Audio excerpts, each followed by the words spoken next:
Hello बच्चों, चलिए प्रश्न को पढ़ते हैं। वह कौन सी अर्धसूत्रण अवस्था होती है जिसमें समजात गुणसूत्र एक दूसरे से पृथक हो जाते हैं, जबकि संतति अर्ध गुणसूत्र अपने गुणसूत्र बिंदुओं अर्थात सेंट्रोमियर से जुड़े रहते हैं। इस प्रश्न की मुख्य अवधारणा गुणसूत्र बिंदु के पृथक होने से संबंधित है।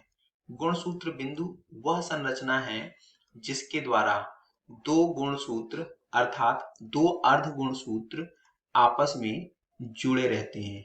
तो गुणसूत्र बिंदुओं का अलग होना, अगर हम बात करें अर्ध गुणसूत्रीय विभाजन के दौरान, तो यह क्रिया जो है मुख्य रूप से पश्चावस्था 2 में संपन्न होती है।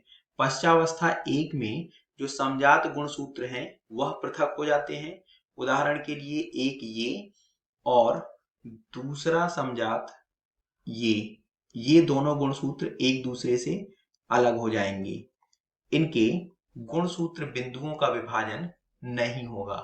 अगर हम इसी चित्र को और विस्तृत तरीके से देखें तो इस नीले गुणसूत्र के 2 अर्ध गुणसूत्र होंगे, ऐसे ही इस लाल गुणसूत्र के 2 अर्ध गुणसूत्र होंगे।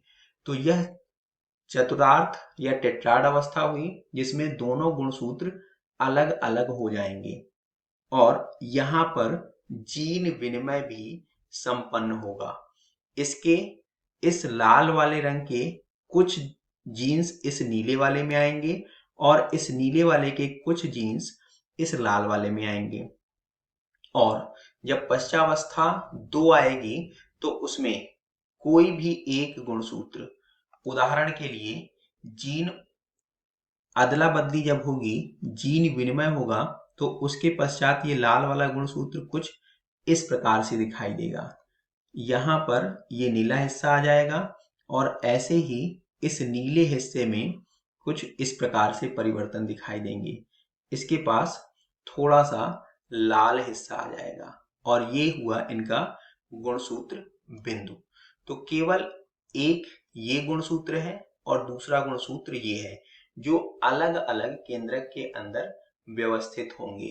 और पश्चावस्था 2 में जब केंद्रक कला समाप्त हो जाएगी तो इसके दोनों अर्ध गुणसूत्र किसी भी संरचना के ले सकते हैं। मान लीजिए इसके दोनों अर्ध गुणसूत्र यहाँ से गुणसूत्र बिंदु के टूटने से अलग हो जाएंगे और यहाँ पर भी दोनों अर्ध गुणसूत्र गुणसूत्र बिंदु के टूटने से अलग हो जाएंगे। तो यह घटना पश्चावस्था 2 में घटित होती है। अगर हम विकल्पों को देखें तो पहला विकल्प पश्चावस्था द्वितीय सही है, दूसरा विकल्प पश्चावस्था प्रथम यह गलत है। पश्चावस्था प्रथम में केवल समजात गुणसूत्र अलग होते हैं, उनका गुणसूत्र बिंदु विभाजित नहीं होता है। तीसरा विकल्प मध्यावस्था द्वितीय, तो मध्यावस्था द्वितीय में गुणसूत्र बिंदु कोशिका के मध्य में स्थित होते हैं। और चौथा मध्यावस्था प्रथम, यहाँ पर भी गुणसूत्र कोशिका के मध्य में स्थित होते हैं।